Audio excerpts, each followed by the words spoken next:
시청자 여러분 안녕하십니까? 건강한 생활 습관을 지켜드리는 쿠키 건강 뉴스 시작하겠습니다. 앞으로는 의약품으로 인한 부작용 피해를 당했을 때 건강보험이 적용되지 않는 비급여 진료비까지 보상을 받을 수 있게 됐습니다. 식품의약품안전처는 의약품 부작용 피해 구제에 관한 규정 시행규칙 개정에 따라 부작용 피해에 따른 진료비 보상 범위를 비급여까지 확대한다고 밝혔습니다. 의약품 부작용 피해 구제는 정상적인 의약품을 사용했음에도 사망, 장애, 질병 등 피해가 발생한 경우 사망 보상금이나 장애 보상금, 장례비, 진료비 등을 지급하는 제도입니다. 지난 2015년 제도가 시행된 이후 지난해까지 접수된 피해 구제 신청은 350건이었는데요. 이 가운데 진료비가 193건으로 약 55%를 차지했지만 실제 진료비 보상 금액은 2억 원으로 4%에 불과했습니다. 갑자기 앞이 잘 보이지 않으면 눈에 이상이 생겼을 거라 생각하기 마련인데요. 최근 한 연구를 통해 뇌 질환이 원인이 돼 시력 저하가 나타날 수 있다는 결과가 나왔습니다. 강동 경희대병원 연구팀이 뇌하수체에 종양이 생겨 병원을 찾은 환자 534명의 주요 증상을 분석해 봤는데요. 12.4%에서 시력 저하 현상이 관찰됐습니다. 연구팀은 여러 호르몬을 분비하는 뇌하수체는 시신경 부위와 뇌 한가운데가 만나는 곳에 위치해 있다며 종양이 커지면 시신경 교차 부위가 압박을 받으면서 시력 저하가 생길 수 있다고 전했습니다. 이어 백내장, 녹내장 등 시력이 떨어질 만한 다른 확실한 원인이 없을 땐 시야 정밀 검사를 받아 볼 필요가 있다고 덧붙였습니다. 치매가 의심되는 노인이 받게 되는 치매 진단 검사. 보건소에서는 무료지만 의료기관에서는 검사 종류에 따라 5만 원에서 15만 원의 비용이 발생하는데요. 7월부터 치매 진단을 위한 검사비 지원 상한액이 높아졌습니다. 보건복지부는 노인들이 치매 진단 검사를 받을 때 지원되는 검사 비용 상한액을 8만 원에서 15만 원으로 높인다고 밝혔는데요. 그동안 최대 8만 원까지 지원돼 본인 부담금이 7만 원 정도 발생함에 따라 검사 종류에 따른 부담 차이를 해소해야 한다는 지적이 제기된 바 있습니다. 우울증이 계속되면 심근경색이나 협심증 같은 심혈관 질환에 걸릴 위험이 커지는 것으로 나타났습니다. 연세대 보건대학원 역학건강증진학과 연구팀은 40에서 80세, 48만 1,300여 명을 대상으로 우울증 여부와 함께 심혈관 질환 발생률을 분석했다고 밝혔는데요. 우울증 환자는 우울증이 없는 사람보다 심혈관 질환 발생 위험이 남성의 경우 41%, 여성은 48% 더 높았습니다. 연구팀은 우울증이 있으면 운동을 하지 않아 살이 찌거나 흡연을 할 가능성이 크며 당뇨병이 생기기 쉬운데 이런 요인들이 심뇌혈관 질환 위험을 높인다면서 40대 이상 우울증 환자는 심혈관 질환 예방에 신경 써야 한다고 설명했습니다.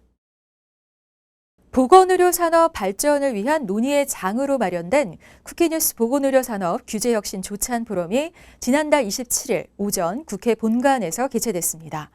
지난 4월에 시작해 6회차를 맞은 이날 포럼에서 윤종필 자유한국당 의원은 보건의료 산업의 선순환 노력을 당부했습니다. 윤 의원은 제약산업 등에 대한 지원이 제대로 이루어져 선순환 구조가 만들어져야 하지만 그렇지 못한 게 현실이라며 정부와 국회가 관심을 기울여야 한다고 말했습니다. 포럼에 참석한 제약 및 의료기기 현장 실무자들은 해외 계량신약 수출 품목 지원, 해외 신약 적정 가격 설정, 질병 원격 모니터링의 사회적 논의 등을 두고 다양한 목소리를 내놨는데요. 이에 대해 윤 의원은 해외 수출 등 정부 간 장벽은 의원 외교로 해결되는 경우가 많다며 관련 산업의 해외 진출을 위한 국회 지원을 시사했고 위험 분담 제도의 대상 확대에 대해서도 어떤 지원이 필요한지 확인해 볼 것이라고 밝혔습니다. 이어 국내에서 허가가 안 나거나 이미 개발한 기기를 후발 업체가 기능을 바꿔 유사 신제품을 내놓다 보니 선발 업체 입장에서는 자괴감을 갖는 상황이라며 국회와 지속적인 협의를 통해 이 숙제를 함께 상의해 풀어나가야 한다고 강조했습니다.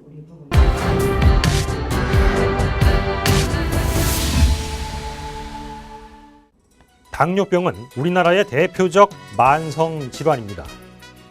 심뇌혈관 질환의 발생과 이로 인한 사망 위험을 높이는 주요 원인으로 꼽히고 있죠. 지난해 당뇨병으로 병원 진료를 받은 사람이 처음으로 300만 명을 넘어섰습니다. 자신이 당뇨병을 앓고 있는지 모르는 이 숨은 환자들까지 감안하면 그 환자 수는 500만 명을 웃돌 것이라고 대한당뇨병학회는 추정했습니다. 당뇨병 환자 왜 이렇게 늘고 있는 걸까요?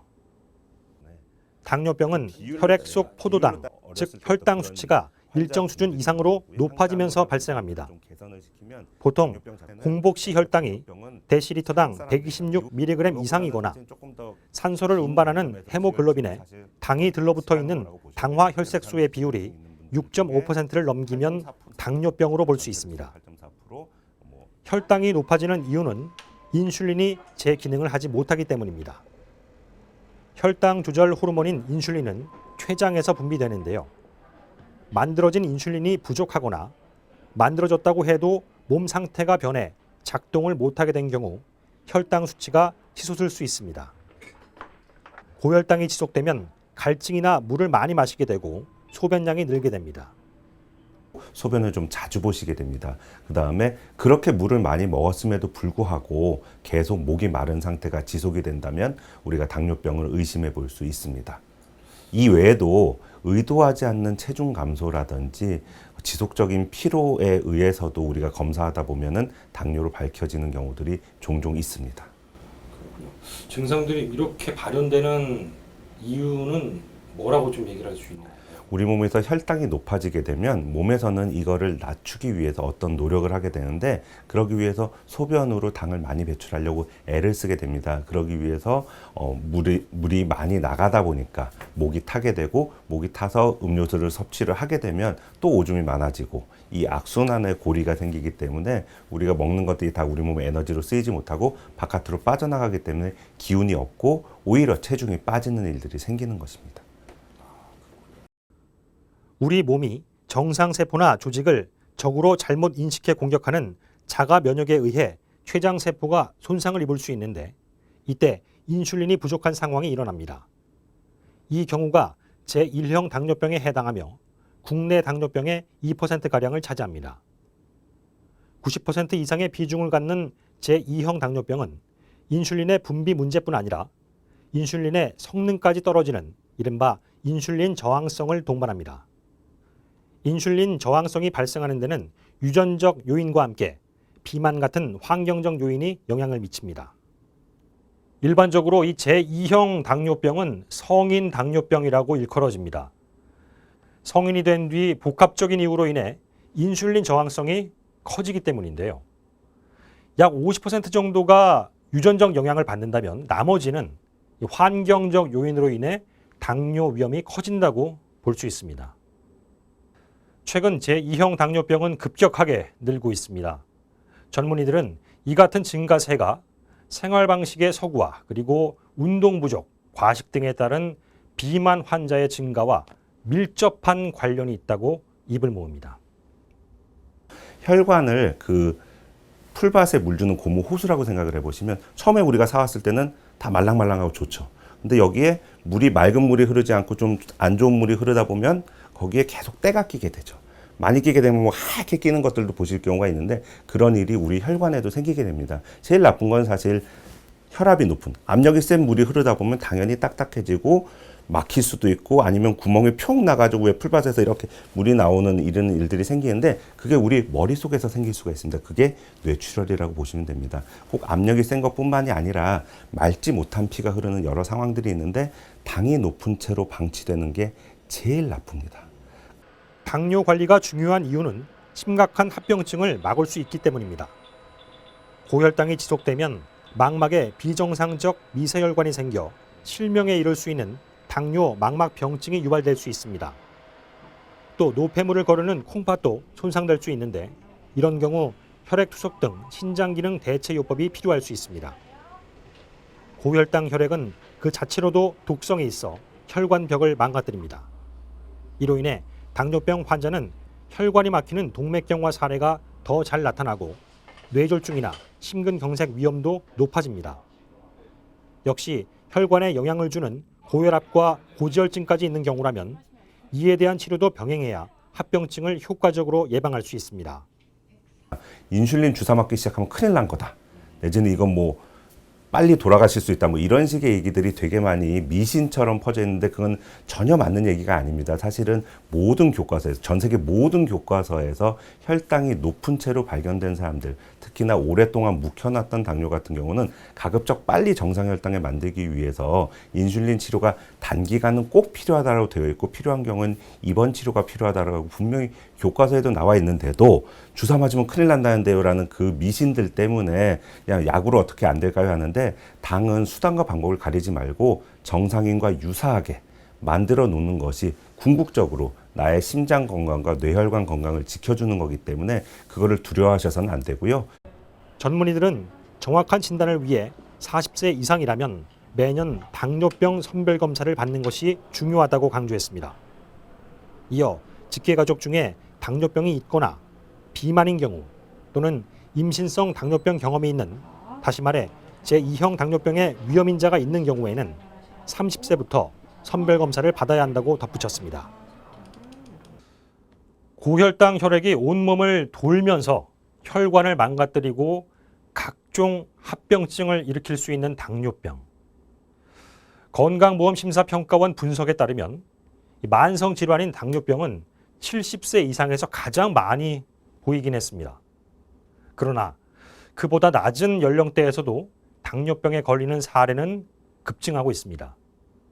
50대에 접어들어 당뇨병 진료를 받는 환자가 40대에 비해 121%나 늘었고 최근 4년 새 20대 환자 증가율도 34%, 30대는 22%를 찍었습니다. 정기적인 당뇨 검진은 이젠 필수적입니다. 더불어 이 당뇨병은 생활습관 교정을 통해 어느 정도 예방이 가능한데요. 식사 후 1시간 정도 운동을 해야 당을 떨어뜨릴 수 있다는 얘기가 있는데 이는 오히려 해가 될 수 있습니다. 밥을 먹고 난 다음에는 혈액이 위장관으로 가야 하는데 식사 직후 바로 운동을 하면 피가 근육으로 가면서 소화 장애를 일으킬 수 있습니다. 당뇨병 환자가 운동을 해야 하는 이유는 신진대사를 촉진하기 위해서입니다. 과도한 운동은 삼가는 게 더 낫습니다. 규칙적인 운동과 식사, 그리고 설탕 같은 당이나 소금 섭취를 자제하면서 체중을 조금씩 줄여나가면 당뇨병 위험을 낮출 수 있습니다. 일반적으로 과체중 또는 비만 환자에서 전체 체중의 5% 정도만 줄이면 제2형 당뇨병 발생 위험이 감소하는 것으로 알려져 있습니다.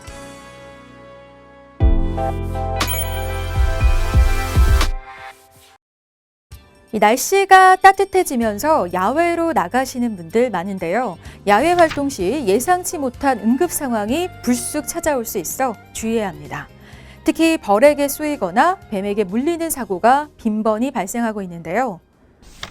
이 벌에 쏘였을 때는 2차 피해를 막기 위해 환자를 안전한 장소로 대피시킨 후 신속하게 벌침을 제거해야 합니다. 신용카드 같이 얇고 단단한 물건으로 물린 자리 주변을 밀면 벌침을 제거할 수 있는데요. 무리하게 힘을 주다 보면 침 끝에 남은 독이 몸 안으로 들어갈 수 있어 주의가 필요합니다. 벌침을 제거한 뒤에는 환부를 물로 씻고 얼음찜질로 열을 내리고 부기를 가라앉히는 게 좋은데요. 혈관 부종에 의한 호흡곤란, 쇼크, 의식 변화 등이 오면 사망에까지 이를 수 있는 만큼 이런 경우에는 가까운 응급의료센터에 방문해야 합니다. 벌에 쏘이는 것을 예방하기 위해서는 벌의 주의를 끌 수 있는 밝은 옷은 피하고 자극적인 향수, 화장품은 사용하지 않는 게 좋은데요. 벌이 가까이에 접근한다면 손으로 쫓아내는 행동은 오히려 벌을 자극해 위험할 수 있는 만큼 되도록 자리에서 움직이지 않고 낮은 자세를 취하는 게 좋습니다. 이 야외 활동에서 뱀도 조심해야 하는데요. 독사에 물렸을 경우 환자와 뱀을 격리한 후 독이 전신에 퍼지지 않도록 상처 부위보다 심장에 가까운 부위를 옷이나 수건 등으로 가볍게 묶어주는 게 좋습니다. 독을 제거하기 위해 물린 부위를 입으로 빨아내거나 절개하기도 하는데요. 2차 감염 및 손상을 유발할 수 있어 함부로 해서는 안 되고요. 또한 상처 부위에 알코올을 뿌리거나 찜질을 하는 것도 좋지 않습니다. 증상이 없더라도 의료기관에 방문해 치료를 받아야 하는데요. 이때 뱀의 모양, 색깔, 특징 등을 기억하거나 사진으로 정보를 확보하면 독사의 여부를 확인하는 데 도움이 될 수 있습니다. 독사에 물렸을 때 증상은 물린 부위의 통증, 부종, 수포 형성과 조직 괴사 등이 나타나는 국소 증상과 구토, 시야 혼탁, 호흡곤란, 발열 등이 동반되는 전신 증상으로 나뉘는데요.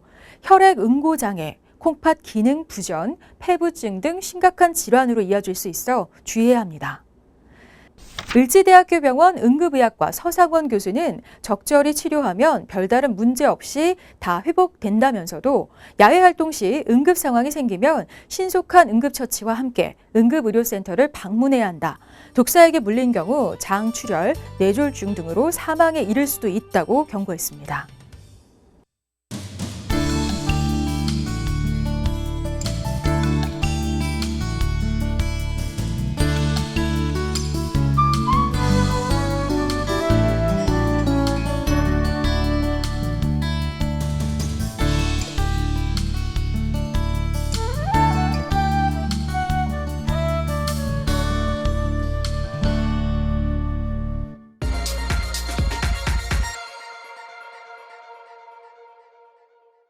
날이 더워지면서 메밀국수 찾는 분들 많은데요. 메밀은 열량이 낮아 다이어트 식단으로도 좋고 혈관을 튼튼히 하는 효과가 있어 뇌출혈, 고혈압 등 혈관 질환을 예방하는 데도 도움이 됩니다.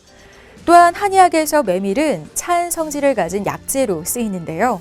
고열, 어지럼증, 소화불량 등이 있을 때 먹으면 증상이 완화된다고 합니다. 시원한 메밀국수 한 그릇으로 더위는 날리고 건강은 챙겨보시기 바라고요. 오늘 푸키 건강 뉴스는 여기서 마칩니다. 시청해주신 여러분 고맙습니다.